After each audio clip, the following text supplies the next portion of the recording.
mind, you didn't flip it on when you went out around them, okay? Yeah, you got your license handy, Captain?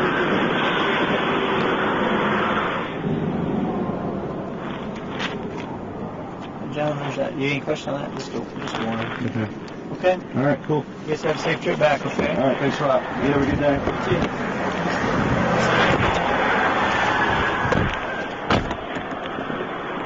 Hey, John?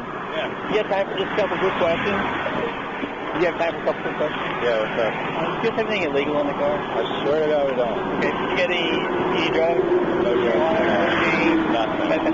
Any knives, guns, any large amounts of U.S. currency? Absolutely not. Nothing in there. Did I search the car? I mean, I don't see any reason to. I'm not going to. Okay, I'm just asking if I can. Yeah, no. No, okay. Hey, I've got a canine dog just over top of the hill. Looks like come out. Can I just call him? Want to wait? I call him and just run a dog around it real quick? I mean, I prefer to be on my way, but I mean, I'm telling you the truth. There's nothing in the car. Okay. I'm just asking you if you want to wait for me to run the dog around. I don't really want to, but you know, I mean.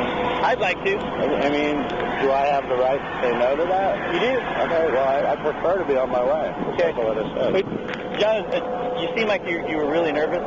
I've been drinking very high-energy coffee to stay awake. Okay, but I'm seeing your pulse run in here and your stomach run in here. What I'm going to do, I'm just going to be sitting here real quick. I'm going to call the dog. We're going to run the dog. The dog doesn't indicate. We're going to get down the road. There's slight inconsistencies in the story there. He harassed me about everything.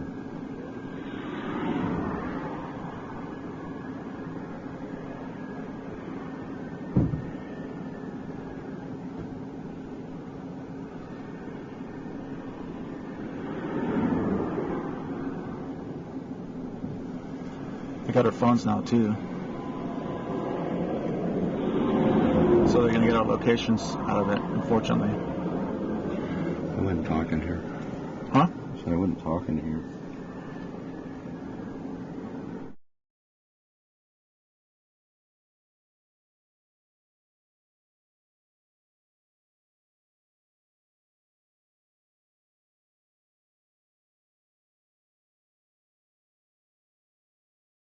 Iowa announced Monday that it has disbanded its state forfeiture team and in a separate move also agreed to pay $60,000 to settle a lawsuit brought by two California gamblers whose bankroll was seized during a warrantless search in 2013 by two Iowa State Patrol troopers. The so-called interdiction unit's key focus was to stop vehicles traveling along Interstate Highway 80 suspected of being involved in drugs or other crimes. It was a part of the Iowa Department of Public Safety and had become a target in recent years from critics who alleged the team used unconstitutional practices to seize private property for law enforcement profits. Multiple national groups that have advocated for forfeiture reform, including the conservative-leaning Heritage Foundation, praised Iowa's move to dismantle the interdiction team. But they also predicted legal issues about property right abuses will persist unless Iowa follows what at least a dozen other states have done in the last 2 years and reform its forfeiture law. Today's decision is an important step to protect Iowans' property and due process rights from forfeiture abuse, but the state must do more, said Lee McGrath, an attorney for the Minnesota office of the Institute for Justice, a group headquartered in Virginia that advocates for limited government.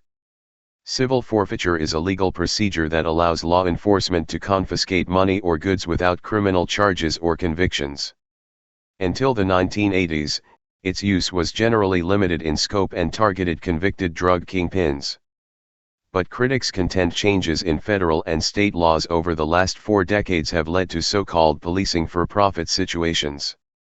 They say law enforcement agencies are increasingly incentivized to seize cash and items under constitutionally questionable scenarios and that the forfeitures have not resulted in significant cuts to crime. The April 2013 seizure of $100,020 from California gamblers William Bart Davis and John Numerzicki raised national questions about whether Iowa and other states are abusing the civil forfeiture process. In that case, Iowa troopers Justin Simmons and Eric Vanderwill seized the money after pulling the vehicle over along I-80 in Poweshiek County for failure to use a turn signal. Troopers justified the search partly on Numerzicki's alleged fidgeting and nervousness. The two troopers found the cash and a small amount of marijuana during a search, which resulted in Numerzicki later pleading guilty to misdemeanor possession of drug paraphernalia. Both men had medical marijuana cards from California at the time of the stop. The men argued the search was illegal, saying video shows they properly signaled. Database, Iowa forfeiture profit by county. The Poweshiek County Attorney's Office sought to seize the money under Iowa's civil forfeiture law, but ultimately returned $90,000 of the $100,020 to the California men through a settlement agreement. The remainder of the original seized amount $10,020 was divided among local and state law enforcement agencies. The lawsuit filed in 2014 sought damages, including attorney fees, beyond the amount that was originally seized. It claimed the troopers had no probable cause to detain the men for a search of their vehicle and that officers had been taught improper techniques for justifying the search. A judge in 2015 ruled that Numerziki's guilty plea to the drug charge did not bar him from bringing a civil claim.